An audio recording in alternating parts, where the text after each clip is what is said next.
Hello everyone, कैसे हैं आप लोग? बढ़िया। कैसी चल रही है आप लोगों की बीपीएससी टीआरई 3.0 और 4.0 की तैयारी? 3.0 वालों का तो डेट निकल के आ गया है कि कब एग्जामिनेशन होने वाला आपको जुलाई मंथ में। और अभी 14 तारीख को टीआरई 4 वालों के लिए, जो टीआरई 4 देने के लिए उत्सुक है, उनके लिए 14 तारीख को इसी मंथ में स्टेट की एग्जामिनेशन है। उम्मीद है स्टेट की तैयारी तो आप लोगों ने कर ली होगी, क्योंकि स्टेट की तैयारी के लिए बहुत ज्यादा आपको मेहनत नहीं करना है। वन लाइनर या फिर ऊपर का जो जो मतलब क्या बोलते हैं उसको, अपर लेवल का जो कॉन्सेप्ट होता है ना, उससे सवाल पूछता है स्टेट में। लेकिन स्टेट की तुलना बीपीएससी से कर देना बहुत भारी मूर्खता हो जाएगी और फिर अपने पैर पे कुल्हाड़ी मारने जैसा हो जाएगा। मैं आपको बिल्कुल भी अंधेरे में नहीं रखना चाहता दोस्त। जितना आसान YouTube के बाकी चैनल्स पे बनाया जा रहा है टीआरई 3.0 टीआरई 4.0 के फिजिक्स सब्जेक्ट को पेपर 2 के लिए, जिसमें आप 11-12 के टीचर बनेंगे, जितना आसान बनाया जा रहा है उतना आसान बिल्कुल नहीं है। उसके लिए आपको बेहतर कॉन्सेप्ट की जरूरत है, साथ ही साथ हमें किस स्तर का क्वेश्चन सॉल्व करना होगा वो स्तर मैं आज दिखाने वाला हूं आपको। आज मैं जो सवाल आपसे कराने वाला हूं वो यूनिट एंड मेजरमेंट चैप्टर से होगा। और एक बात और बता दूं आपको, मैंने जो भी क्वेश्चन का कलेक्शन किया हुआ है वो सारे किसी ना किसी जगह पे पीजीटी में पूछे जा चुके हैं, चाहे वो केवीएस पीजीटी हो या DSSB का पीजीटी हो या फिर एनवीएस का पीजीटी हो या फिर ईएमआरएस का पीजीटी हो या फिर यूपी पीजीटी हो या किसी और जगह के पीजीटी एग्जामिनेशन से ली गई क्वेश्चन हो। वो सारे क्वेश्चंस को मैं एक जगह लेके आ गया हूं और उनको आज मैं सॉल्व करूंगा। और टॉपिक होगा हमारा यूनिट एंड मेजरमेंट। अब बाबू मैं आपको बता देता हूं, मेरे भाई मेरे दोस्त, मैं आपको बता देता हूं, अब सिलेक्शन आपका पक्का है यदि आपने वो सारे सवाल कर लिए जो मैं आपको करा रहा हूं। ठीक है, बिल्कुल भी हम लोग वो नहीं होंगे, टू द पॉइंट होंगे, टू द कॉन्सेप्ट होंगे, है ना। इधर उधर की बातें बिल्कुल नहीं, सिर्फ और सिर्फ सवाल की बातें होंगी। मैं आपको आपके सामने पहला सवाल लेके आने वाला हूं दोस्त। पहला सवाल आप थोड़ा सा देखेंगे, ध्यान से इस सवाल को देखेंगे। क्या लगता है आपको यह सवाल आपसे होगा? बहुत खूबसूरत सवाल है। सवाल यह है कि given the equation angular momentum, यानी कि हिंदी में कोणीय संवेग कहा जाता है इसको, और एंगुलर मोमेंटम को हम तो कैपिटल एल से रिप्रेजेंट करते हैं। और एंगुलर मोमेंटम भी इक्वल टू यहां कह रहा है alpha into beta minus gamma बटा में टाइम,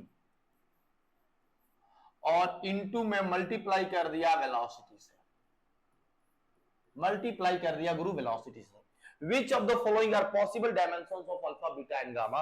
अब अल्फा बीटा और गामा का कौन कौन सा डायमेंशन पॉसिबल है? चार ऑप्शंस आपके पास दिए गए हैं। अब यहां से काम करना है। देखो, आपको याद होगा, इंग्लिश वाले पढ़े होंगे प्रिंसिपल ऑफ होमोजेनिटी और हिंदी वाले पढ़े होंगे समांगता का सिद्धांत। यानी कि यदि किसी इक्वेशन में चार पद है, यानी कि आपने दो पद, जैसे मैं बोलता हूं ए में बी को जोड़ा और हमको फिर सी मिला, तो ए में अगर आपने बी को जोड़ा है और आपको सी मिला है, इसका मतलब साफ है कि ए बी और सी तीनों के तीनों सेम फिजिकल क्वांटिटी है और तीनों का डायमेंशन सेम होगा। वही कॉन्सेप्ट मैं यहां लगाने जा रहा हूं। पहले थोड़ा सा इसको वो करूंगा, alpha beta into velocity, velocity से दोनों में मल्टीप्लाई कर दूंगा, और gamma into velocity upon time. अब मैं क्या बोलता हूं कि यहां पर ये एंगुलर मोमेंटम है, और एंगुलर मोमेंटम कोणीय संवेग का जो फॉर्मूला होता है mvr होता है, यानी कि इसका डायमेंशनल फॉर्मूला मैं निकालना चाहूं तो mlt माइनस 1 इंटू एल, तो ml स्क्वायर t इनवर्स 1 हो जाएगा गुरु। अब जब इसका डायमेंशन इतना है तो इस भाई साहब का भी डायमेंशन इतना ही होना चाहिए, यानी कि अल्फा इंटू बीटा और इंटू वेलोसिटी का dimension L T minus 1 B equal to M L square T inverse minus 1। T inverse minus 1 से टी इनवर्स खत्म, एक एल से बाबू एक एल भी हमारा खत्म, यानी कि अल्फा इंटू बीटा बराबर एम इंटू एल। अब यहां से एक बात तो स्पष्ट हो गया, या तो अल्फा एम होगा नहीं तो बीटा एम होगा। अगर अल्फा एम होगा तो बीटा एल ले लेंगे, अगर बीटा एम होगा तो अल्फा एल ले लेंगे। अब ऑप्शन जरा देखो, यहां पर बोल रहा है एम एल यानी कि alpha M beta L, alpha M beta M. अब ये दोनों तो खत्म हो गए, अल्फा बीटा ये दोनों कभी नहीं हो सकते, या दो होंगे। अब गामा पे डिपेंड करता है कि गामा ये होगा कि ये होगा। अब उसके हिसाब से हम डिसाइड करेंगे। बाबू यहां पर क्या देखा गया कि gamma into velocity upon time बराबर इसका भी हमारा डायमेंशनल फॉर्मूला जो होगा वो भी उतना के बराबर ही आएगा। मतलब कि एम एल माइनस वन और सॉरी माइनस वन नहीं है, M L square T inverse one. अच्छा वेलोसिटी माने वेग ना, वेग का होता है एल टी माइनस वन।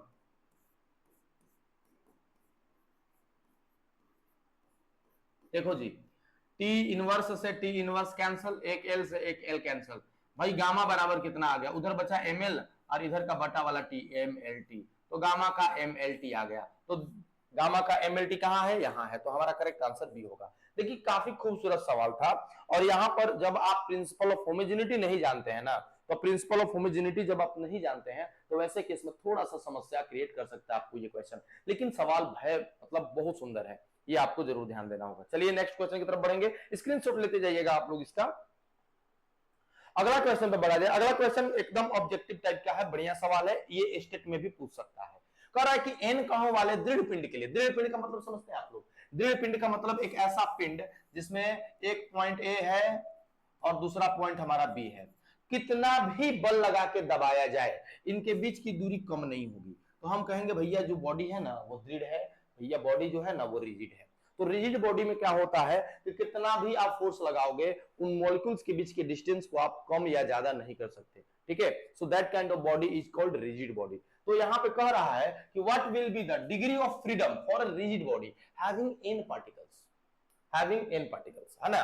दृढ़ पिंड के लिए स्वतंत्र कोटि क्या होते हैं, देखिए दृढ़ कोटि के लिए स्वतंत्र कोटि 3 होता है, लेकिन अगर n कण है तो उसमें हम बोलेंगे 3n, ठीक है। तो यहां पर एकदम साफ बात है बाबू, यहां पर आंसर एकदम करेक्ट हो जाएगा बी। आंसर पढ़िए, मैंने यहां पे इलोबरेट भी किया है। भौतिक विज्ञान में दृढ़ पिंड ठोस की उस आदर्श अवस्था को कहा जाता है जिसमें कोई विरूपण नहीं होता। विरूपण का मतलब होता है बाबू क्या, किसी तरह का कोई डिस्टॉर्शन नहीं होता है, किसी तरह का कोई शेप में चेंज नहीं होता है, ठीक है। अन्य शब्दों में दृढ़ पिंड के दिए गए किन्हीं दो कणों के मध्य की दूरी समय के साथ नियत रहती है, ये वाली डिस्टेंस हमेशा फिक्स होती है। इन कणों वाले दृढ़ पिंड के लिए स्वतंत्रता की कोटि जो होगी 3n होगी, और यह किसी दृढ़ पिंड के कणों के लिए स्वतंत्रता की कोटि की अधिकतम संगणक कोटि है, इससे ज्यादा नहीं होती है। तो यहाँ पे करेक्ट आंसर जो हो जाएगा हमारा 3n हो जाएगा। तो 3n is the correct answer, ठीक है। ये स्टेट में भी आपसे पूछ सकता है और इस सवाल के लिए आपको तैयार रहना होगा। यहां पे देख लिया जाए, गुप्त उष्मा की आयामी सूत्र है, आयामी का मतलब डायमेंशनल फॉर्मूला, ठीक है ना। वीमा पूछ रहा है आपसे, कह रहा है कि the dimensional formula of latent heat. Latent heat का मतलब क्या होता है, देखो हम अक्सर क्या होता है किसी भी पदार्थ को जब हीट देते हैं तो वो क्या होता है उस अपना टेम्परेचर को बढ़ाता है, ठीक है। जैसे हमने क्या किया कि पानी को गर्म करना शुरू किया, तो जब आप पानी को बाबू गर्म करना शुरू करेंगे ना तो धीरे धीरे पानी का टेम्परेचर बढ़ेगा बढ़ेगा बढ़ेगा बढ़ेगा बढ़ेगा बढ़ेगा, और जैसे ही पानी का टेम्परेचर 100 डिग्री सेल्सियस हो जाएगा पानी का टेम्परेचर का बढ़ना बंद हो जाएगा। अब टेम्परेचर नहीं बढ़ेगा है, तो जब टेम्परेचर नहीं बढ़ेगा तो हमने जो हीट दिया वो कहां गया। तो अब जो आप हीट दे रहे हैं वो टेम्परेचर बढ़ाने में यूज नहीं हो रहा है, बल्कि किसमें यूज हो रहा है बाबू, अब वो पानी को वेपर में चेंज करेगा, वाष्प में बदलेगा। तो उस समय जो हमारा गिवन हीट है, that given heat is used in change in state of the material, यानी कि वो अब मटेरियल के स्टेट को बदलेगा, अब वो द्रव से वाष्प में बदल रहा है। तो जब तक वो अब पूरी तरह वाष्प में नहीं बदल जाता है तब तक बबुआ ये टेम्परेचर का राइज रुका हुआ रहेगा। तो इस दौरान जो भी हमने उष्मा दिया दैट इज कॉल्ड गुप्त उष्मा, वही है गुप्त छुपा हुआ उष्मा, लैटेंट हीट। तो वहां पे उसी की बात कर रहा है, ठीक है। गुप्त उष्मा की जो मैं बात करता हूं आपसे, गुप्त उष्मा बराबर Q बराबर m इंटू एल होता है बाबू। एल यहाँ पर गुप्त उष्मा है और हम यहाँ पे Q बाई एम बोल देंगे। Q उष्मा है और उष्मा ऊर्जा कार्य सबकी विमा एक ही होती है, तो यहाँ पर हम m लिख देंगे। m से m को करेंगे बाबू कैंसल, तो हो जाएगा L square T inverse 2। m नहीं है तो आप m का पावर 0 देख सकते हैं। तो यहाँ पर ये वाला जो है बाबू गुप्त उष्मा लैटेंट हीट का फॉर्मूला है और आंसर नंबर ए होगा। क्या होगा, आंसर नंबर ए होगा, correct answer answer number A होगा, ठीक है। वीडियो में लगातार लास्ट तक बने रहे, मैं बताता हूं मैं 30 वीडियो लाऊंगा, 30 से 40 वीडियो लाऊंगा, ज्यादा नहीं लाऊंगा। 30 से 40 वीडियो में मैं आपसे दावा करता हूं कि इन 30 से 40 वीडियो में मैं आपका टीआरई 4 में पक्का सिलेक्शन करा दूंगा, है ना। तो इन सारे वीडियोज को देखने के बाद अगर आप पूरा कॉन्सेप्ट आपके दिमाग में रखते हैं तो आप, हाँ, चैनल को सब्सक्राइब मत करना, लास्ट में करना जब आपका सिलेक्शन हो जाएगा, ठीक है। हाँ, वीडियो को लाइक कर देना अगर अच्छा लगे तो, सब्सक्राइब करने की जरूरत नहीं, लाइक भी मत करना अगर इच्छा नहीं हो तो, ठीक है ना। बट याद रखना लास्ट तक हमेशा हमेशा जो भी वीडियो है बड़ी सीरियसली होकर देखना इसको। यहां पे देखो सवाल, खूबसूरत सवाल है, बहुत अच्छा सवाल है। क्या कह रहा है, if force, velocity and time are taken as fundamental dimension, यदि द्रव्यमान, लंबाई और समय के बजाय बल, वेग तथा टी को मूल विमा माना जाए, instead of mass, length and time, what will B dimension of linear momentum. मैं इसको एक अलग तरीके से बनाऊं, मैंने एक यहां पे भी सॉल्व किया हुआ है जो आप देख सकते हैं, लेकिन आपको एक देख लो, ये वाला भी देख लो। पहले तो आप समझ लो कि बल का डायमेंशन जो लोगों को याद होगा वो F बराबर mlt-2 होता है, ठीक है ना। यहां पे ध्यान से जरा देखिए क्या कह रहा है कि लीनियर मोमेंटम P होता है और ये डिपेंड करता है किस पर बाबू, फोर्स पर, वेलोसिटी पर और टाइम पर। आपने पढ़ा होगा, अब इनका पावर ABC दे देंगे, ABC दे देंगे और इक्वेशन नंबर 1 मान लो। देखो मैं बहुत आसानी से सॉल्व कर देता हूं, अपने से पावर ABC मान लेना और दोनों साइड का डायमेंशन लिखो। ये हमारा मोमेंटम है तो मोमेंटम का डायमेंशन होता है mlt-1 और F का डायमेंशन होता है mlt-2। पावर में A है बाबू, V है तो V का डायमेंशन होता है LT-1, ठीक है ना, पावर में B, और T का पावर C का C। यहां पे देखो ना गुरु, यहां पे देखो मैं क्या करता हूं, यहां पे जो है तुम्हारा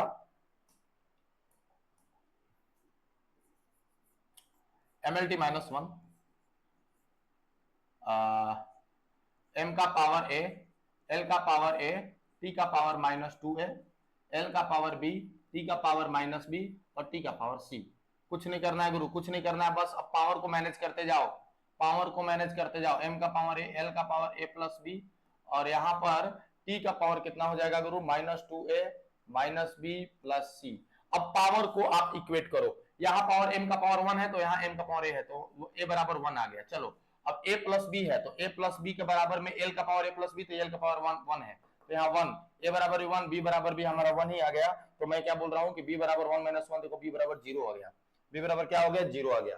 तो अब C निकालना है बाबू, तो यहाँ पे -2 इंटू A के जगह पे 1, माइनस B के जगह पे 0 और प्लस C बराबर कितना हो गया, T के पावर -1 है तो -1, -2 प्लस C बराबर -1, C बराबर -1 अब +2, C बराबर बाबू आ गया 1।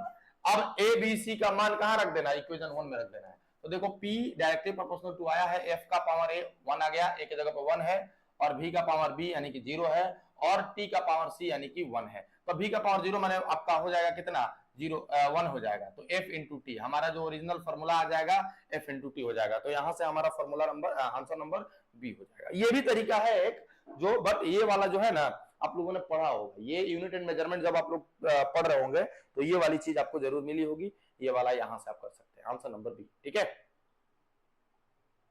अब मैं क्या कर दूंगा, आगे बढ़ूंगा। ये देखो प्लांक स्थिरांक का आयाम किसके समान होता है, Planck's constant has the equal dimension of, अच्छा देखो पता है प्लांक्स कांस्टेंट क्या होता है, E बराबर h इंटू न्यू होता है, ठीक है। खैर यहां से मैं बात छोड़ देता हूं, प्लांक्स कांस्टेंट यहाँ h है, प्लांक कांस्टेंट यहाँ h है और इसकी वैल्यू जो होती है 6.6 इंटू 10⁻34 जूल इंटू सेकंड होती है। क्या होती है, जूल इंटू सेकंड होती है। तो अब जूल इंटू सेकंड होती है तो जूल का वर्क हो गया, वर्क का हम लिख देंगे ml² T−2, जूल वर्क है तो वर्क का, और सेकंड टाइम का तो देखो ना हमारा यहां से आ गया ml² T−1, ठीक है बाबू, T−1। क्यों, क्योंकि T का पावर -2 है और यहाँ T का पावर 1 है। आप बेस जब इक्वल होते पावर को ऐड कर देते तो फिर ये वाला रिजल्ट आ गया। कह रहा किसके बराबर होगा, तो अगर ऊर्जा की मैं बात करूंगा तो ये तो ml² T−2 आ जाता है। संवेग की अगर बात करूंगा तो mlt-1 हो जाता है। अगर आवृत्ति की बात करूंगा तो T-1 हो जाता है। कोणीय संवेग की अगर बात करूंगा तो L बराबर mv इंटू r आता है, m का m, v का lt-1 और r का l। तो देखो यहां से एकदम आपको लग जाएगा कि हमारा जो प्लांक का नियतांक है और डायमेंशनल फॉर्मूला इसका एंगुलर मोमेंटम के ही बराबर आएगा। यहां से ये वाला आंसर आप इजीली कर सकते हैं। देखिए बहुत आसान सवाल था। ये सारे सवाल जो है ना बाबू, ये भी स्टेट में पूछ सकता है, ये भी स्टेट में पूछ सकता है ना, ये स्टेट में भी आपसे पूछ सकता है। तो तैयार रहेंगे इसके लिए। अगला सवाल पे आया जाए, यहां पे देख लिया जाए, 1 by mu not epsilon not की विमा क्या होगी? मैं आपको एक फॉर्मूला बता देता हूं। 1 by under root mu not epsilon naught जो होता है बाबू, यहां से हम बोलते हैं इसको कि ये स्पीड ऑफ लाइट के बराबर होती है। किसके बराबर होती है? स्पीड ऑफ लाइट के बराबर होती है। तो अब मैं इधर से रूट खत्म करूंगा, यहां से जब मैं रूट को खत्म करूंगा तो मेरा यहां पर बच जाएगा 1 by mu not epsilon not and that be equal to C का स्क्वायर। क्या बोलते हो? बोलो हाँ या ना। अब c का स्क्वायर है तो c का स्क्वायर मतलब चाल का स्क्वायर, चाल का square L square T minus 2। क्यों बोल रहे हो ऐसा? क्योंकि चाल जो होता है एल टी माइनस 1 होता है और इसका करना है स्क्वायर, इसका जब करना है स्क्वायर तो एल स्क्वायर टी माइनस 2 हो जाएगा। तो बाबू यहां से आप इस प्रश्न का आंसर करेंगे कि 1 by mu not epsilon not का जो डायमेंशन होता है वो बी नंबर होता है बाबू। यहां से करेक्ट आंसर ये है। ठीक है, चलिए बहुत अच्छा सही है। 7 नंबर में देखा जाए बाबू, 7 नंबर क्या कहता है? कहता है what is the dimension of coefficient of viscosity. Coefficient of viscosity, coefficient of viscosity ईटा, इसको बोला था कोएफिशिएंट ऑफ विस्कोसिटी। अच्छा देखो यहां पे भी एक फार्मूला से बनाया गया है, ये भी आप देख सकते हैं, बट मैं आपको एक और तरीका बताऊंगा। F बराबर 6 पाई ईटा आर भी, स्टॉक का नियम आप लोगों ने पढ़ा होगा वहां से। ये 6 पाई एक नंबर है तो इसका कोई डायमेंशन होने वाला है नहीं। मुझे चाहिए ईटा, मुझे क्या चाहिए? ईटा। तो ईटा निकालना है मुझे, तो मैं क्या करूंगा? 6 F बटा में R इंटू वी। भाई F के जगह पे कितना हो जाएगा? एम एल टी इनवर्स 2 और R के जगह पे L into L T inverse. भाई देखो यहाँ पे ये खत्म खत्म, ओके सर। M बच गया, L माइनस 1 ऊपर चला गया, T माइनस 2 ऑलरेडी है और T माइनस 1 ऊपर जाके 1। तो यहाँ पे देखा जाए तो M L minus 1 T minus 1, ये हमारा जो आ जाएगा ईटा का आ जाएगा। तो यहाँ पे देख लो आंसर नंबर हो जाएगा ए बाबू। ये भी एक तरीका है जो आप इसको भी कर सकते हैं। मैं दो दो ऑप्शन इसलिए दे रहा हूं कि जिन बच्चों को, जिन भाइयों को, जिन बड़े भाई को, जिन छोटे भाई को जो सा पसंद आ रहा है वो आप कर सकते हैं, है ना। एक यहाँ पे मैंने कर दिया है, दूसरा मैं यहाँ पे अल्टरनेट करके दिखा दे रहा हूं। ठीक है, चलिए 8 नंबर क्वेश्चन की अगर बात किया जाए, ये सारे सवाल पीजीटी में कहीं ना कहीं पूछे हुए हैं। भौतिक राशियों जिनके मात्रक समान है, physical quantity which have same units, same units होने चाहिए। फोर्स और वर्क कभी नहीं होगा। Pressure and stress, yes. दाब और प्रतिबल जो है ना बाबू, दोनों सेम चीज है।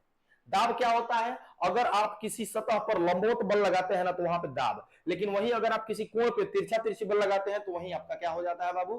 प्रतिबल हो जाता है। लेकिन दोनों का ही फॉर्मूला बल बटा क्षेत्रफल होता है। तो जब दोनों सेम चीज है तो इनका जो होगा हमारा वही सेम चीज होगा। देखो दाब बराबर ये बटा बल बटा क्षेत्रफल और प्रतिबल बराबर भी बल बटा क्षेत्रफल, तो सेम चीजें होती है बाबू, कोई अंतर नहीं होता। बाकी यहां पर याद रखिएगा स्ट्रेन जो होता है इस डायमेंशनलेस होता है, इसका कोई डायमेंशन वगैरह नहीं होता। तो ये बात आप लोग का पूछ सकता है, ये स्टेट का सवाल हो सकता है कि विकृति की विमा कितनी होती है, या निम्नलिखित में से कौन विमाहीन होता है? Which if the following is dimensionless, और उसमें से एक ऑप्शन आपको स्ट्रेन विकृति दिया हुआ हो सकता है। ठीक है, चलिए बहुत अच्छी बात है। नेक्स्ट क्वेश्चन की तरफ बढ़ा जाए गुरु। देखिए सवाल जो है ना सब बने हुए होने चाहिए, ऐसे सवाल होने चाहिए ना जो आपको यहाँ देख के ही आंसर आते। जैसे देखो यहाँ पे फॉर्मूला एक दिया हुआ है जो है volt into charge upon time. मैं क्या बोलता हूं यहां पे देखो, charge upon time v into Q by T. मैं क्या बोलता हूं कि v का v क्यू बाई टी तो आई है, तो p बराबर वी आई होता है। तो v और i जो है तो p होता है। p क्या है? पावर है। p क्या है? पावर है, शक्ति है। तो यहां से एकदम बेहिचक हम आराम से बोल सकते हैं कि सर यहां से सी होगा ऑप्शन नंबर, यहां से हमारा शक्ति होगा आंसर नंबर, है कि नहीं? बहुत अच्छा। 10 नंबर फॉर्मूला पे अगर हम लोग चलते हैं, 10 नंबर क्वेश्चन पे कह रहा है कि कौन सी एक सदिश राशि नहीं है। आपको पहचानना है कि विच of the following is not a vector quantity. पहले तो मैं आपको बता दूं वेक्टर के लिए क्या क्या जरूरी होता है।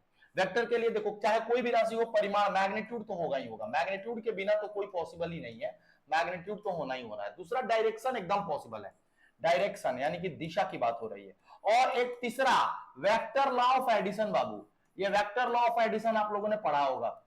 अगर आप लोग फिजिक्स के टीचर बनना चाहते हैं तो वेक्टर लॉ ऑफ एडिशन तो जरूर पढ़ा होगा, यानी कि वेक्टर आर बराबर वेक्टर ए प्लस बी ऐसा कुछ आता है ना। और फिर जब इनका हम लोग रूल से आर निकालने जाते हैं तो under root A square plus B square plus 2ab cos theta ऐसा कुछ मिला होगा। याद आ रहा होगा? याद आ रहा है ना? याद आ रही है sir, vector law of addition. तो ये तीन चीजों का होना जरूरी है ना। केवल बहुत सारे लोग जानते हैं केवल ये दो चीज हो जाएगा ना तो वेक्टर हो जाएगा, बिल्कुल नहीं भाई। इलेक्ट्रिक करंट एक ऐसा है हमारे पास क्वांटिटी जिसके पास परिमाण और डायरेक्शन, मैग्नीट्यूड डायरेक्शन दोनों होता है, फिर भी वो स्केलर क्वांटिटी होती है। क्यों? क्योंकि वो वेक्टर लॉ ऑफ एडिशन को फॉलो नहीं करती है। आइए अभी सवाल पे आते हैं। कह रहा है कि कौन सा सदिश राशि नहीं है। देखो सदिश राशि कौन नहीं है, तो यहाँ पर टेम्परेचर पहला नंबर पे मिल गया, यही बाबू सदिश राशि नहीं है, क्योंकि यहाँ पर अगर टॉर्क की बात करें, बल आघूर्ण की बात करें, तो बल आघूर्ण जो होता है यहाँ पर देख लीजिए, बल आघूर्ण जो होता है वेक्टर टाउ बराबर आर क्रॉस एफ होता है, ये वेक्टर है, ठीक है ना। लिनियर मोमेंटम की अगर मैं बात करूं तो P बराबर यहाँ पर हमारा जो होता है बाबू P बराबर जो होता है क्या होता है, P बराबर m इंटू वेक्टर भी होता है, तो ये वेक्टर हो गया तो ये भी वेक्टर हो गया। अब बल जो है हमारा ये भी एक बहुत आसान चीज है, F बराबर m इंटू वेक्टर होता है, तो यहाँ पर भी वेक्टर होता है।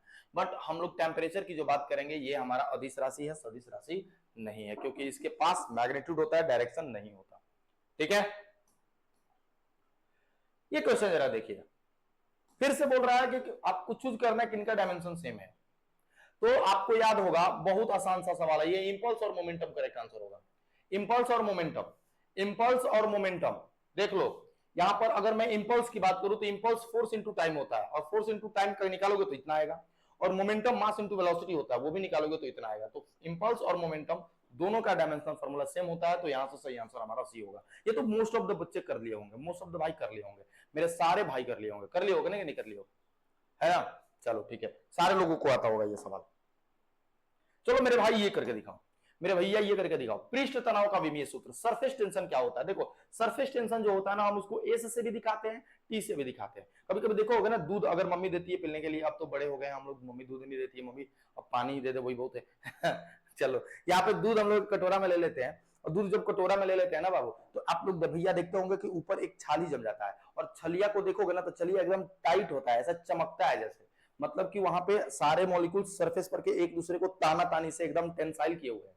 तो पृष्ठ तनाव tension F upon L, F का यहाँ पे लिख दिया, L का लिख दिया, देखो MT इनवर्स 2, यहाँ से सही आंसर सी हो जाएगा। पृष्ठ तनाव, पृष्ठ पर उत्पन्न होने वाला तनाव, अणुओं के बीच में खींचातानी वाला बल जो होता है वही पृष्ठ तनाव होता है, और यहाँ से आप लिख सकते हैं। जैसे आप दूध की एथी पर मतलब जो होता है ना, किसी कील को रखेगा तो कील ऊपर ही रहेगा, वो पृष्ठ तनाव के कारण से ही होता है ना। पृष्ठ तनाव सभी लिक्विडों में होता है। आप जल में पृष्ठ तनाव भी होता है। अगर हम जल में सरफ घोल देते हैं तो सरफ घोल देने से कपड़ा जल्दी साफ होता है, पता है क्यों? क्योंकि वहां पर जल के भीतर का पृष्ठ तनाव कम हो जाता है, और फिर कपड़े के अंदर हर एक कोने में जाके कपड़े को साफ कर देता है। अपमार्जक जो होते हैं, साबुन जो होते हैं, क्या करते हैं? जल के पृष्ठ तनाव को कम करने का कार्य करते हैं। यानी कि आप लोग इस बात को खासा ध्यान देंगे, पूछ सकता है। चलिए नेक्स्ट क्वेश्चन की तरफ बढ़ा जाए बाबू। वेग प्रवणता, डायमेंशन ऑफ वेलोसिटी ग्रेडियंट। देखिए प्रवणता ग्रेडियंट की अगर बात की जाए, जैसे आपसे पूछ दिया वेलोसिटी ग्रेडियंट, मैं एक बहुत काम की चीज बता रहा हूं आपको। ग्रेडियंट लग गया मतलब समझ लेना डिस्टेंस से भाग दिया है। वेलोसिटी को ऊपर रखो और ग्रेडियंट माने आपको डिस्टेंस से भाग दिया। अगर आपसे कहे टेम्परेचर ग्रेडियंट, मतलब कि टेम्परेचर को डिस्टेंस से भाग देगा, तो ये वेलोसिटी ग्रेडियंट है, मतलब वेलोसिटी को डिस्टेंस से भाग देगा। यानी कि वेग प्रवणता है तो वेग को ये किससे भाग देगा बाबू? दूरी से भाग देगा। वेग बटा में दूरी, यहाँ पे गुरु वेग बटा में दूरी है, देख लो यहाँ पे भी सेम चीजें लिखी होंगी, है ना। वेग हमारा LT-1 होता है, और यहाँ पर बाबू L होता है, L से L खत्म, ये T-1। मैं आपको बता देता हूं, ये आवृत्ति के बराबर होता है, फ्रीक्वेंसी के बराबर होता है। ये किसके बराबर होता है बाबू? फ्रीक्वेंसी के। याद कर लो, वेग प्रवणता और आवृत्ति फ्रीक्वेंसी इनकी जो डायमेंशन होती है सेम होती है, तो यहाँ से आंसर नंबर हमारा हो जाएगा बी नंबर। ठीक है, एकदम करेक्ट आंसर सर, एकदम करेक्ट आंसर, सही जा रहे हैं आप लोग, एकदम सही जा रहा है, दिख रहा है ना आपको? एकदम सही जा रहा है गुरु।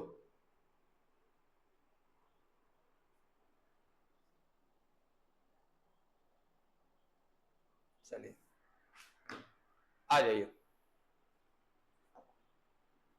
14 नंबर देखिए, म्यू नॉट ऑफ साइलर नॉट तथा प्रकाश के शून्य में सी में क्या संबंध है? अच्छा, relation between mu naught of साइलर not, अभी तो मैंने बताया ना गुरु, अभी तो मैंने बताया ना कि ऐसे कर देते हैं हम लोग तो ये वाली चीज हमको मिल जाती है।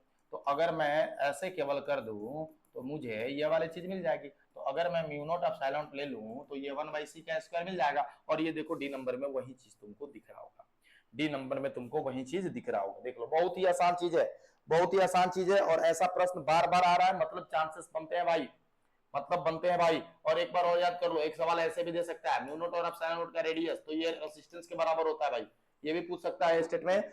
मैं बता रहा हूं, म्यू नॉट और एप्सिलॉन नॉट का रेशियो निकाल के जब रूट के अंदर करोगे तो वो रेजिस्टेंस होता है, इसका यूनिट ओम होता है। ये भी पूछ सकता है क्वेश्चन आपसे, ठीक है, ओके।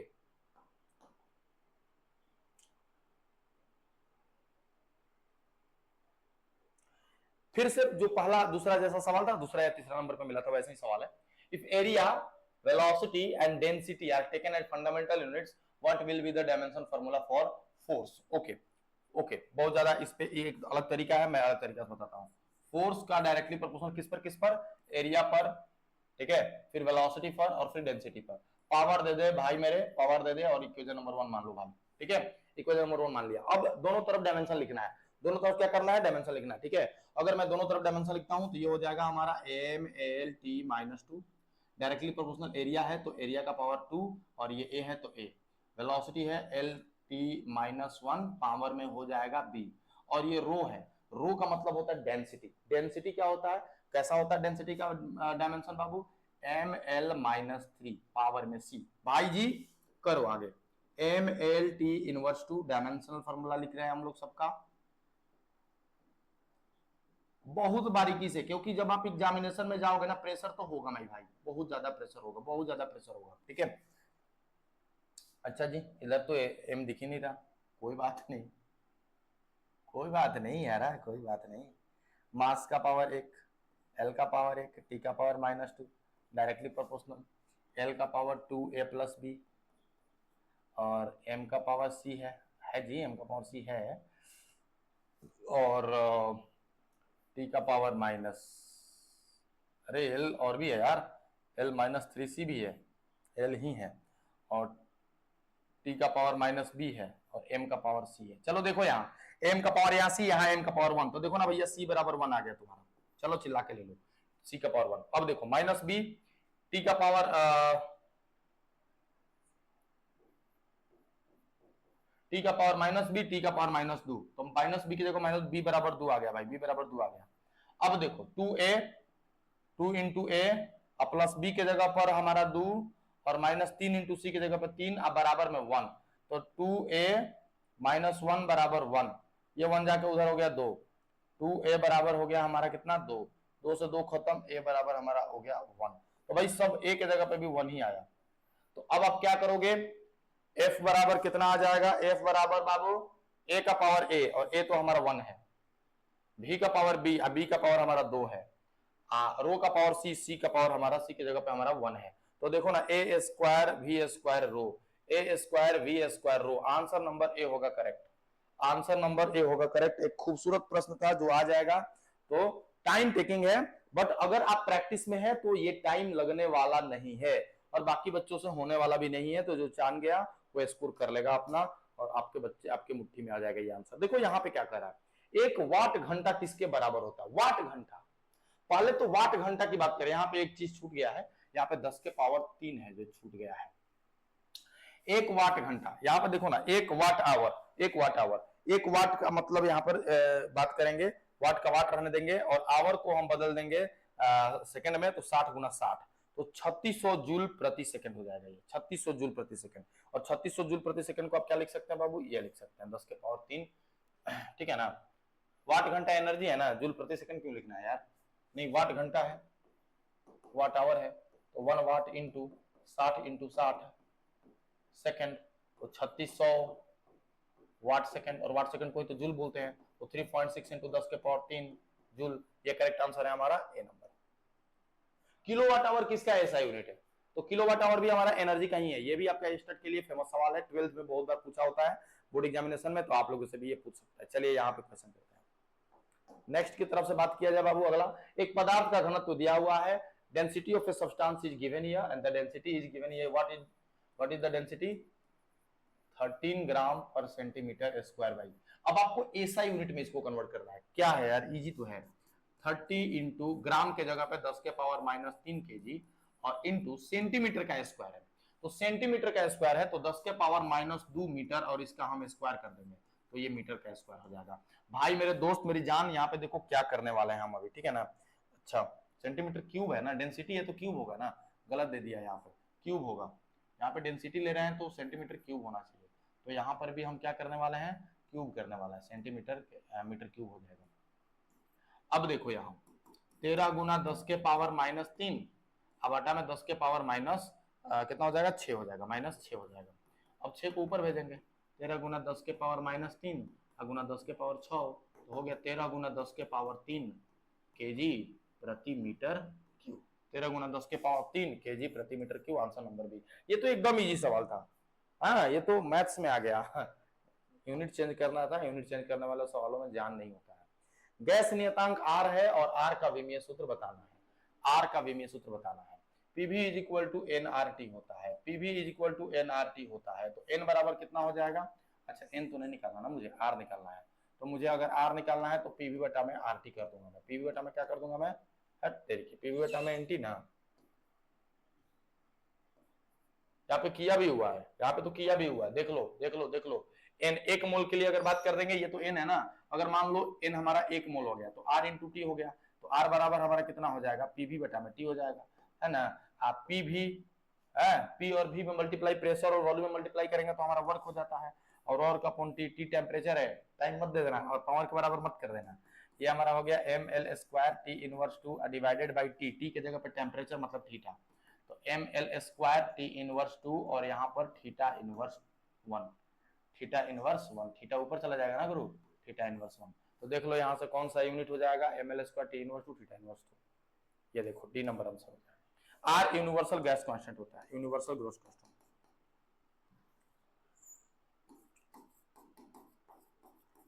यूनिवर्सल गैस कांस्टेंट और आर की वैल्यू होती है 8.31 जूल प्रति केल्विन मोल, ठीक है, ये वाला होता है यहाँ से।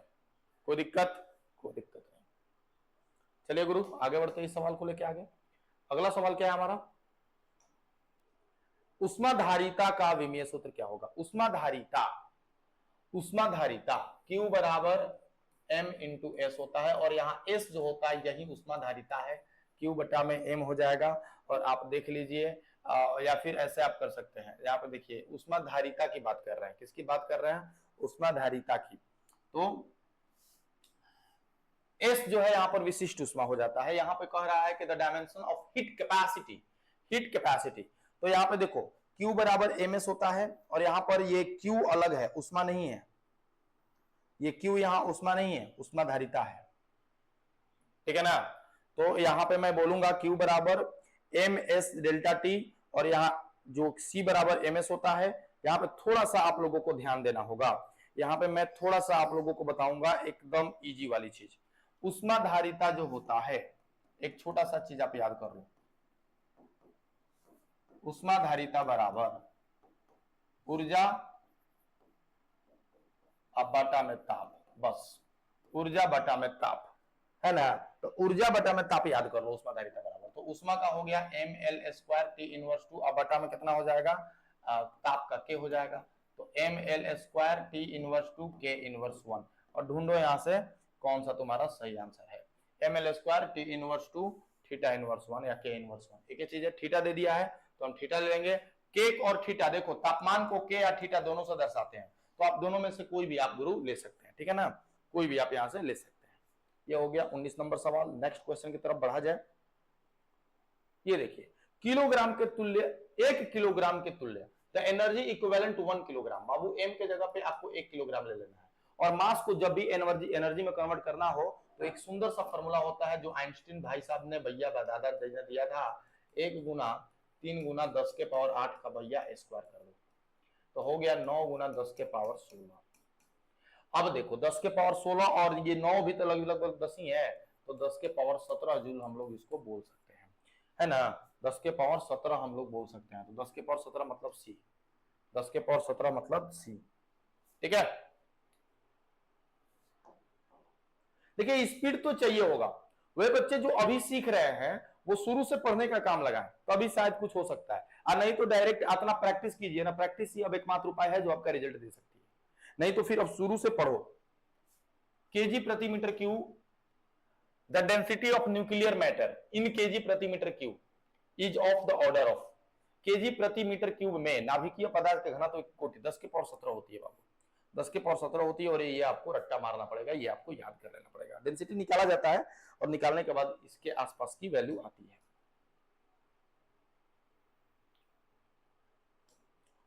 सूर्य का ताप किससे मापा जाता है, पायरोमीटर। पायरोमीटर एक ऐसा इंस्ट्रूमेंट है जिससे उच्च ताप को मापा जाता है, और पायरोमीटर क्या करता है बाबू, 800 डिग्री सेल्सियस से 6000 डिग्री सेल्सियस तक के तापमान को मेजर करता है।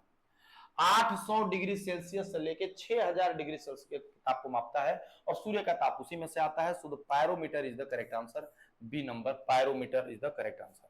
पायरोमीटर हमारा सही आंसर होगा।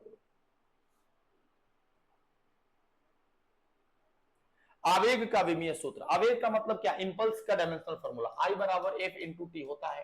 एफ का हो जाएगा हमारा एम एल टी माइनस 2 और टी का टाइम हो जाएगा, तो एम एल टी माइनस 1 हो जाएगा। यहां से बाबू ये देखो, यहां से आपका देख लो कौन सा होगा, तो हमको तो मिल गया sir, D number correct answer है कि नहीं। गुड, यहाँ पे पढ़ सकते हो आंसर, किसी वस्तु पर लगा जो बल और समय के गुणनफल को आवेग कहा जाता है और आवेग बराबर बल गुना समय अंतराल होता है। बल का भी इतना, समय अंतराल का टी, और हमारा result M L T minus 1 आ गया है। ठीक है, ये मैंने आपके हेल्प के लिए कर दिया है, ये आपके हेल्प के लिए, ताकि छोटी छोटी चीजें आपको मालूम चलता जाए। यहाँ पे 1 न्यूटन कितने डाइन के बराबर होता है, 1 newton is equal to how much dyne, and 1 newton भी इक्वल टू 10 के पावर 5 डाइन, ये बात आपको याद रखना होगा। उसी तरह 1 जूल जो होता है कार्य का होता है और ये 10 के पावर 7 और ये के बराबर होता है, ये बात भी आपको जानना बहुत जरूरी है।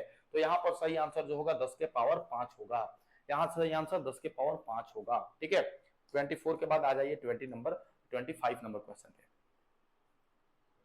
एसआई पद्धति में गुरुत्वाकर्षण नियतांक का मात्रक है।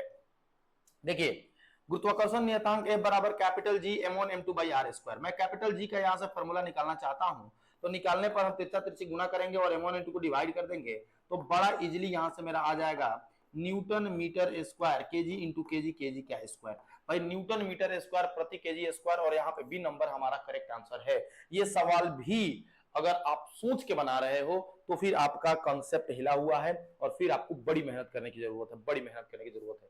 25 नंबर हो गया हमारा सवाल, ये स्टेट लेवल का क्वेश्चन है, यहां से स्टेट पूछ सकता है। ठीक है, ओके सर, नेक्स्ट क्वेश्चन की तरफ बढ़ा जाए। ये देखिए, how are numerical value and unit of a physical quantity related. बाबू किसी भी फिजिकल क्वांटिटी की बात की जाए, ये 11th क्लास का कॉन्सेप्ट है, एन और यू एक दूसरे से ऐसे रिलेटिव होते हैं।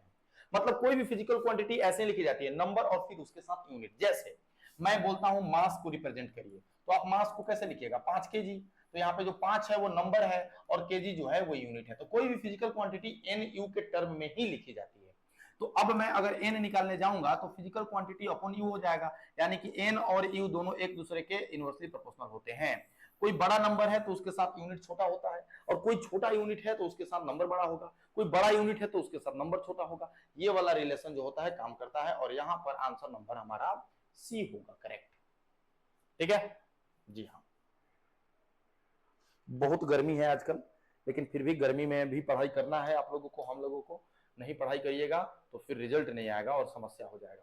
कौन व्युत्पन्न मात्रक नहीं है, which of the following is not derived unit. Derived unit, देखो मैं आप लोगों को बता देता हूं एक बात, फंडामेंटल यूनिट 7 होते हैं। वो कौन कौन होता है fundamental unit, metre, KG, second, temperature का केल्विन,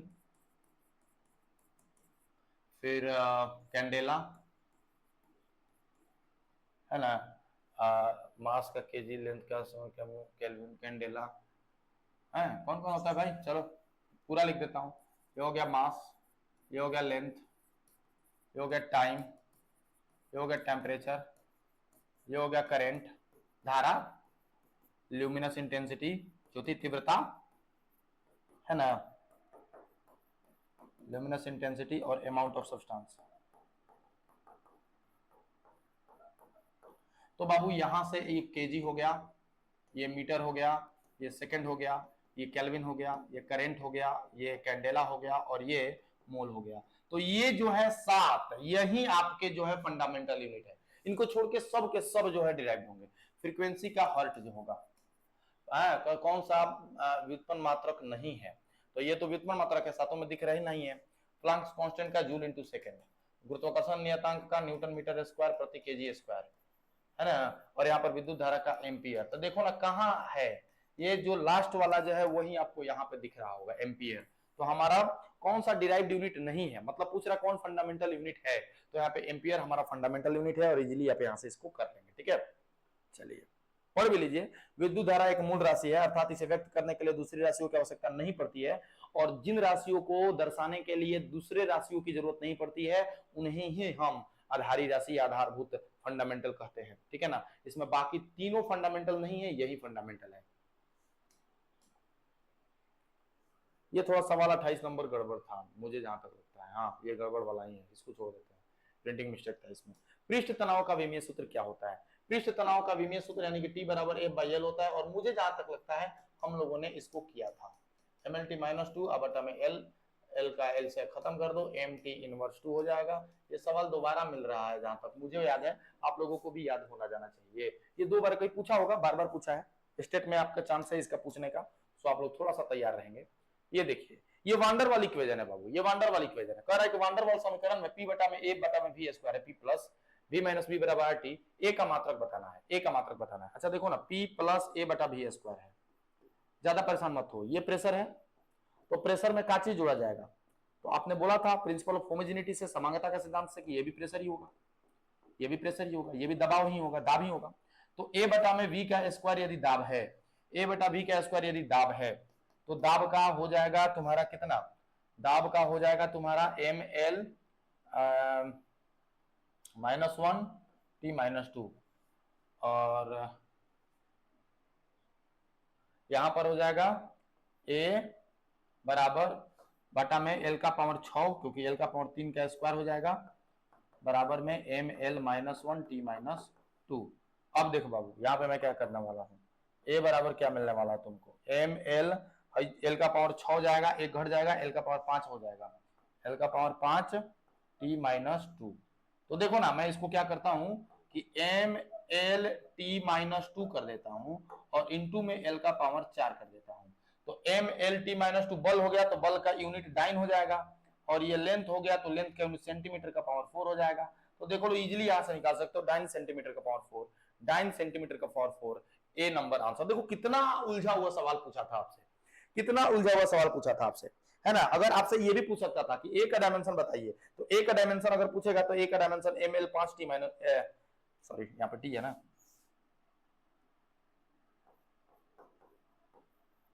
ML 5 T-2, ये ए का डायमेंशन हो जाएगा। और हो सकता है कि आगे ऐसा प्रश्न पूछे भी, आगे ऐसा प्रश्न आपसे पूछे भी, पूछेगा भी, पक्का पूछेगा।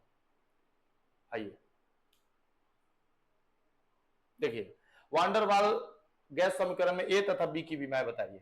वांडर वाल गैस नियतांक में ए का तो अभी अभी आ गया हमारा, ML 5 T-2, ये अभी अभी हमारा आ गया है ना ये। और हमको लग रहा है कि यही हमारा डी नंबर करेक्ट आंसर होगा, क्योंकि V माइनस बी है दूसरा वाला में। वांडर वाली इक्वेशन जानते हैं ना क्या है, P प्लस A बटा में V स्क्वायर, इसको यूज करके A का निकाले थे, और फिर V माइनस बी बराबर RT, यही है वांडर वाली इक्वेशन।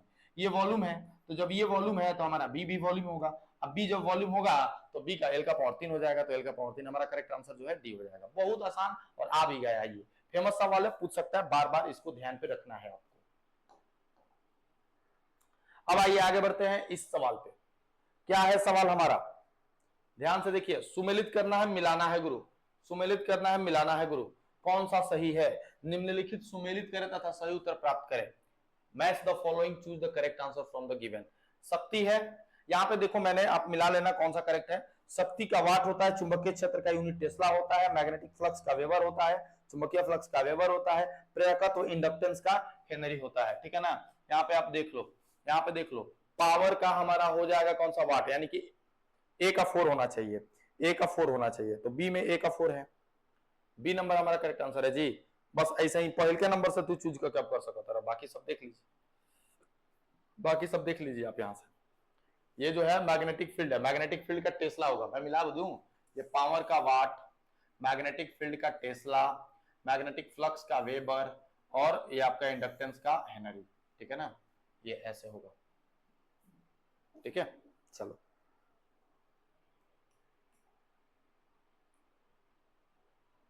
किनकी विमाएं समान है? विच ऑफ द फॉलोइंग है सेम डायमेंशनल फार्मूला? फोर्स और पोटेंशियल एनर्जी कभी नहीं हो सकता। वर्क और torque, yes, work and torque, work और torque, work force into displacement, और वर्क फोर्स इन टर्क जो होता है फोर्स इनटू परपेंडिकुलर डिस्टेंस, याद रखना। कार्य बल गुना विस्थापन, बल गुना लंबवत दूरी, हालांकि बल और ये भी एक तरह का दूरी ही है, ये भी बल और ये भी एक तरह का दूरी ही है, तो दोनों सेम चीज होती है, तो डायमेंशन में इनका सेम होता है, तो सही आंसर यहां से हमारा बी हो जाएगा। ऐसे ऐसे सवालों को देखो, यही सवाल जो होते हैं ना, टाइम बचाते हैं आपके, बस देख के क्लिक कर देना है, देख के क्लिक कर देना, और ये तभी कर पाओगे जब आपका कंसेप्ट पूरी तरह से क्लियर है। ये सवाल देखा जाए तब मतलब 34 नंबर क्वेश्चन। 1 मीटर किसके बराबर है? ऑप्शन एंगस्ट्रम में दिया हुआ है। तो 1 एंगस्ट्रम बराबर सभी लोग जानते हैं कि 10 के पावर माइनस 10 मीटर होता है। मुझे 1 मीटर बराबर निकालना है, तो 1 मीटर 10 के पावर माइनस 10 मुझे भेज दूंगा। तो 1 मीटर बराबर 10 के पावर माइनस 10, 10 के पावर 10 एंगस्ट्रम हो जाएगा। अब ढूंढ लो यहाँ से 1 मीटर बराबर 10 के पावर 10 एंगस्ट्रम, और 10 के power 10 angstrom option number A में ही है। तो यहाँ से आपका सही आंसर ए हो जाएगा। ठीक है, देखिए समय को हम लोग बिल्कुल भी लॉस नहीं कर रहे हैं, बिल्कुल भी हम लोग समय को अपना लॉस नहीं कर रहे हैं। ठीक है ना, एक एक सेकंड इंपॉर्टेंट है। और बहुत ज्यादा बात करके कि मेरा एप्लीकेशन पे मैं कोर्स बेच रहा हूँ वो खरीद लीजिए, मेरा यूट्यूब चैनल को सब्सक्राइब कर लीजिए, ये कर लीजिए, वो कर लीजिए, घंटा कर लीजिए, बाबा का ठुल्लू कर लीजिए, ये सब कुछ मत कीजिए। सिर्फ और सिर्फ सवाल देखिए, जब तक देखिए तब तक कि आपका सिलेक्शन नहीं हो जाता। ठीक है, सिलेक्शन हो जाने के बाद अपने अपने अकाउंट से मेरे अकाउंट पे आप लोग 1-1 लाख रुपया भेज दीजिएगा। मजाक कर रहे हैं क्या? नहीं, देखो 1 नैनोमीटर किसके बराबर होता है भैया? चलाओ ना नैनो से बान रे, जान ले लो ना जान रे। आंसर नंबर डी गुरु। ए हटो हटो, आंसर नंबर डी। ये तो लॉलीपॉप है सर, ये तो लॉलीपॉप है भैया, लॉलीपॉप है। लगावे लू जब लिपस्टिक, आहा। If L and R be the inductance and resistance, प्रेरकत्व और प्रतिरोध, तो L by R याद रख लो, L by R भैया T के बराबर होता है। हालांकि एक्चुअल में L by R टाउ होता है, और टाउ एक तरह का समय ही होता है, तो L by R का भी मान टाइम के बराबर ही होगा। तो टाइम हमारा बी नंबर, याद रख लो भैया, याद रख लो यार, याद रख लो, ये तो बिल्कुल भूलना मत। L by R टाइम के बराबर होता है। चलो ये देखो, कौन सी ऊर्जा की इकाई नहीं है? वो तेरी ऊर्जा की इकाई नहीं है, वही तेरी गीगा इलेक्ट्रॉन वोल्ट। देखो गीगा इलेक्ट्रॉन वोल्ट जो होता है ऊर्जा की इकाई है। Farad volt square, farad volt square कहां से आया है? तो 1/2 CB स्क्वायर, किसी कंडक्टर में, किसी चालक में संचित ऊर्जा, यहां से फैराड वोल्ट, ये भी है। 1/2 Li square, Henry ampere square, ये भी हमारा यहां से आ गया। अब यहां पर देखो वाट पर मीटर स्क्वायर, वाट पर मीटर स्क्वायर, यही आपका गलती लग रहा है, वाट नहीं है, वेबर है, वेबर है। और वेबर प्रति मीटर स्क्वायर तो एक टेस्ला कहा जाता है, और टेस्ला किसका बाबू? मैग्नेटिक फील्ड का यूनिट होता है। यही हमारा जो है एनर्जी का नहीं है। तो आंसर नंबर हो जाएगा हमारा डी, आंसर नंबर हो जाएगा हमारा डी। एंट्रोपी की विमा, देखो एंट्रोपी क्या होती है भाई? एंट्रोपी डीएस बराबर, यहां पर आप देखो डीएस बराबर डीक्यू बाई डीटी होती है। डीक्यू हमारा क्या होता है? वही एनर्जी, जो हमारी एनर्जी होती है, हीट होती है। मैंने यहां लिख दिया थीटा लिख दिया, फिर मैंने इसको ऊपर भेज दिया, और यहाँ पे देख लो भैया ये एंट्रोपी की विमा हो गई, ml square T inverse 2 theta inverse 1। तो यहाँ पे आपका हो जाएगा बी नंबर ऑप्शन। ठीक है,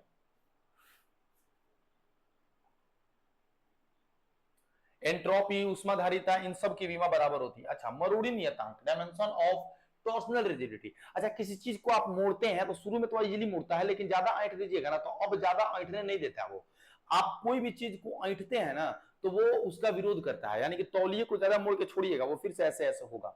इसी को मरोड़ नियतांक कहा जाता है बाबू, इसी को कहा जाता है हम लोग टॉर्सनल रिजिडिटी। कोई भी वस्तु को जब आप रोटेट कराने की कोशिश करते तो उसको मोड़ते हैं तो वो उसका विरोध करता है, and that is called torsional rigidity. और टॉर्सनल रिजिडिटी जो होती है बाबू, बल गुना दूरी के बराबर होती है, और ये पूरी की पूरी तरह से कार्य के बराबर होती है, एनर्जी के बराबर होती है। तो हमारा यहाँ से सही आंसर जो हो जाएगा सी हो जाएगा। एकदम याद रखो, ये चीज याद रखो, ये स्टेट में भी पूछेगा और बीपीएससी में भी पूछेगा, पक्का पूछेगा। देखो इतना सवाल करने के बाद आप लोग Planck's constant same unit, Planck's constant का यूनिट कितना होता है? प्लांक्स कांस्टेंट का यूनिट तो हम लोगों ने अभी पता किया था ना, प्लांक्स कांस्टेंट का कितना हुआ था? तो आया था हमारा ml स्क्वायर टी इनवर्स 1, ये आया था। अब force into time, force into time हमारा कितना आ गया? इसका कितना आ जाएगा फोर्स इंटू टाइम का? ml-2 और इंटू टी, तो ये ml-t इनवर्स 1 हो जाएगा, ये तो होने से रहा। बल गुना चाल, बल ml-t-2 और चाल हमारा l-t-1 हो गया, तो ये ml स्क्वायर टी इनवर्स 3, ये भी हमारा होने से रहा। ठीक है, बल गुना दूरी, बल हो गया हमारा ml-t-2 और यहाँ पर दूरी हमने l लगा दिया, तो ml स्क्वायर t-2। यहाँ पे देखो क्या कह रहा है, फोर्स गुना डिस्टेंस गुना टाइम, बल गुना दूरी गुना समय। बल का हो गया ml-t-2 और यहाँ पे हो गया l और यहाँ पे हो गया t।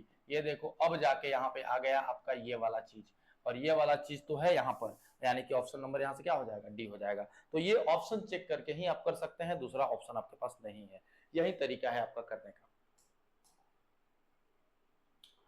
उष्मा चालकता की विमाएं क्या होती है? देखिए उष्मा चालकता की विमाएं क्या होती है, और ऐसे चीजों के लिए आपको ये देखिए फॉर्मूला है उष्मा चालकता का, के निकाल लेना है यहाँ से ये फॉर्मूला में से के, और के पे रख देना है। देखो यहाँ पे के जब निकालोगे तो क्या होगा, के निकालोगे तो क्यू इंटू एल हो जाएगा, बटा में ए हो जाएगा, और फिर थीटा 1 माइनस थीटा 2 माने ये तो टेम्परेचर ही है, और इंटू में टी।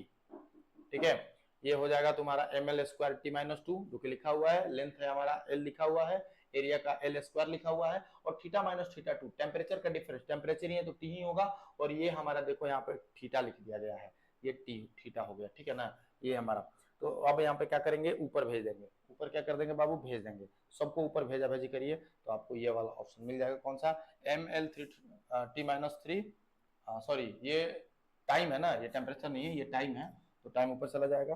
तो अब कर दीजिए, कौन सा ऑप्शन होगा जी, सी नंबर ऑप्शन होगा। टेम्परेचर तो ये है, टेम्परेचर ये है, टी छोटा वाला टाइम है। आवेग की विमा, आवेग की विमा किसके बराबर होती है, आवेग की विमा किसके बराबर होती है, देखो आवेग की विमा जो होती है वो प्रेशर इनटू टाइम के बराबर नहीं होगी। आवेग की विमा होती कितनी है, एमएलटी इनवर्स के बराबर होती है ना, ये आवेग वो होती है। ठीक है ना, अब मैं क्या करने वाला हूँ, यहाँ पे देखने वाला हूँ प्रेशर इनटू टाइम, दाब इनटू समय, तो प्रेशर का कितना होता है, ml माइनस 1 टी माइनस 2 और इनटू टी, तो ml माइनस 1 ये तो खत्म हो गया, ये तो होगा ही नहीं। एंगुलर मोमेंटम ये तो होगा ही नहीं, क्योंकि इसका ml 2 टी माइनस 1 होता है। अब वर्क अपॉन वेलोसिटी, वर्क का हो जाएगा ml टी माइनस 2 और वेलोसिटी का हो जाएगा lt ml square T minus 2 और lt माइनस 1, एक्सएल से एक्सएल खत्म करो, mlt माइनस 1। जी हाँ, ये सी नंबर करेक्ट आंसर है, सी नंबर करेक्ट आंसर है। कार्य बटा वेग का भी मैं यहाँ से निकाल कर देख लो, तुम्हारा मोमेंटम के बराबर ही आएगा, इंपल्स के बराबर ही आएगा। तो ये आसान सा सवाल है, ये सारे के सारे स्टेट लेवल के सवाल हैं, बट सारे पीजीटी में पूछे गए हैं, तो हम लोग इसको नजरअंदाज नहीं कर सकते। फर्मी क्या है, fermi is one of the unit to express distance, इससे हम लोग न्यूक्लियर रेडियस निकालते हैं, न्यूक्लियस की रेडियस निकालते हैं। ठीक है, फर्मी जो है लेंथ का मेजरमेंट करता है। तो देखो फर्मी लंबाई का मात्रक है या नाभिकीय त्रिज्या मापने के लिए प्रयोग किया जाता है। एक फर्मी बराबर 10 के पावर माइनस 15 मीटर होता है। उसी तरह से बाबू एंगस्ट्रॉम होता है, एक एंगस्ट्रॉम बराबर 10 के पावर माइनस 10 मीटर होता है। ठीक है, ये बात चीजें आप लोग याद रखेंगे। और नाभिक की त्रिज्या भी करीब करीब 10 के पावर माइनस 14 से माइनस 15 मीटर के आसपास ही मानी जाती है। अगला क्वेश्चन की तरफ बढ़ा जाए बाबू 44, एसआई पद्धति में सार्वत्रिक आर का मात्रक, एसआई पद्धति में आर का मात्रक, और आर का मात्रक एकदम याद रखना है आपको, जूल प्रति केल्विन मोल, जूल प्रति केल्विन मोल, जूल प्रति केल्विन मोल, और यहां से आंसर नंबर सी होगा। मैंने विशेष चीज ध्यान देने के लिए आपको यहाँ पे लिख दिया है, आप लोग देख लीजिए। और आर की वैल्यू भी होती है 8.31 जूल प्रति केल्विन मोल, है ना, ये बात यहां से और यहां से चूज करके आप लिख सकते हैं। नेक्स्ट क्वेश्चन क्या है बाबू, यहाँ पे देखा जाए, प्रत्यास्थता के लिए यंग गुणांक का, अच्छा प्रत्यास्थता का यंग गुणांक का मतलब समझते हैं। यंग गुणांक वाई का फॉर्मूला होता है एफ एल बटा में ए इंटू डेल्टा एल, है ना। तो एफ डेल्टा से खत्म, लंबाई का विमा तो हो गया, ये तो प्रेशर की विमा के बराबर होगा। जो प्रेशर का होता है ना वही इसका भी होगा, जो प्रेशर का होता है M L minus 1 T minus 2, correct answer ये होगा। चाहे आपसे यंग का प्रत्यास्थता गुणांक पूछे, या फिर बल्क का प्रत्यास्थता गुणांक पूछे, या फिर दृढ़ता गुणांक पूछे, तीनों का हमारा बीमा दाब के बराबर ही होता है, वे चेंज होने वाला नहीं है। 46 नंबर क्वेश्चन की तरफ अगर हम लोग बढ़ते हैं, तो अगला सवाल हमारा है, यदि बल लंबाई तथा समय को मूल इकाई मान लिया जाए तो द्रव्यमान का विमीय सूत्र। अरे यार अच्छा सवाल है, फिर वही सवाल आ गया, लेकिन ऐसा सवाल बार बार पूछ रहा है, मतलब कि बाबू ये सवाल आपसे मतलब मिलने वाला है, मतलब ये सवाल भैया मिलने वाला है आपको, बीपीएससी में लिख लो, ये सवाल मिलने वाला है। ये मास का हो गया तो m का पावर 1 हो जाएगा, l का पावर है नहीं तो 0, t का पावर 0, और f का लिख लेंगे m l t इनवर्स 2, और पावर में ले लेंगे a, और l का पावर b ले लेंगे, t का पावर c ले लेंगे। ठीक है ना, ओके सर। m का पावर मैं 1 लेने वाला हूँ, l का पावर 0 लेने वाला हूँ, t का पावर 0 लेने वाला हूँ। m का पावर a हो जाएगा लल्ला मोरे, b का पावर a हो जाएगा, t का पावर माइनस 2 हो जाएगा, l का पावर b और t का पावर c। देखो भैया अब बैलेंस करना है, बेस बराबर होता है, पावर को जोड़ देते हैं, उसमें कोई दो राय नहीं है। ठीक है, m का पावर माइनस 1 हो जाएगा, l का पावर 0, t का पावर 0, यहाँ पे m का पावर a हो जाएगा, l का पावर लल्ला लल्ला लोरी दूध का कटोरी। ये क्या हो गया यार, ये क्या हो गया, अच्छा लाइट कटा है, कोई दिक्कत नहीं है, कोई दिक्कत नहीं है, कोई दिक्कत नहीं है, wait a second, wait a second, wait a second, चिंता ना करें, चिंता था चीता चीता चिंता था। अच्छा कैसे केवल सवाल बनाने से हो जाएगा क्या मेरा, क्या गुरुजी सवाल बनाने से हो जाएगा? अरे गुरुजी नहीं, भाई छोटे भाई बोल के बोलो, बड़े भाई बोल के बोलो। क्या सवाल बनाने से हो जाएगा? सिर्फ बेसिक कॉन्सेप्ट कहां से पढ़ना होगा हमें? बेसिक कॉन्सेप्ट कैसे पढ़े? बेसिक कॉन्सेप्ट कहां से मिलेगा? मैं बताता हूं, मेरे इस यूट्यूब चैनल पे ना बेसिक कॉन्सेप्ट की भरमार पड़ी हुई है। जुनून बैच में चले जाओगे 11th के कॉन्सेप्ट मिलेंगे, अभ्यास बैच में चले जाओगे क्लास 12 के कॉन्सेप्ट मिलेंगे, और जब भी तुमको फुर्सत मिले ना मेरे भाई, मेरे मित्र, उसको देख लो, तुम्हारा बेसिक कॉन्सेप्ट पक्का बना दूंगा मैं। और इस पे आके मैं क्या करूंगा, इस पे आके हम लोग सवाल कर लेंगे, और इतना मैं सवाल करा दूंगा ना तुमको, इतना सवाल करा दूंगा ना कि मैं एक बात तो पक्का तुमको बोल ही देता हूं भैया, एक बात तो तुमको मैं पक्का बोल ही देता हूं। और बात क्या है सर? बात यह है गुरु कि जितना सवाल आप बनाते हैं ना, जितना सवाल आप बनाते हैं उतना ही ज्यादा आपके लिए फायदेमंद होता है चीजें। अगर आप सवाल नहीं बनाते हैं, फिजिकल क्वांटिटी है ना, अगर आप सवाल नहीं बनाओगे ना तो फिर कुछ भी कर लोगे, कितना भी किताब पढ़ लोगे, तुमसे कुछ नहीं उखड़ने वाला, कितना भी किताब पढ़ लो। और एक बात और, यूट्यूब पे बहुत गुमराह किया जाता है ना। मैं बहुत मतलब मैंने बहुत सारी वीडियोस देखी हैं, उसके बाद मैं लेके आया हूं। पहले तो मुझे सबसे बड़ा बोरिंग लगता है, मेरी वाइफ भी इस बार एग्जाम देने वाली है, और वो वीडियो देखती है, मैं बगल में बैठ जाता हूं और उसका थोड़ा सा वीडियो मैं देखने की कोशिश करता हूं कि कैसे वो कर रही है, या लोग कैसे करा रहे हैं, ठीक है। तो मैं एक बात तो उनमें नोटिस करता हूं, एक बात, भैया जी थोड़ा सा आ जाओ भैया, 51 करना पड़ेगा क्या? अरे यार,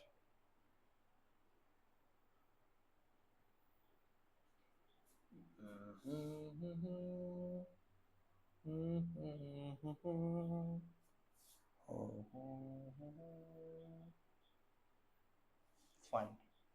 हमको कितना करना हुआ? 46।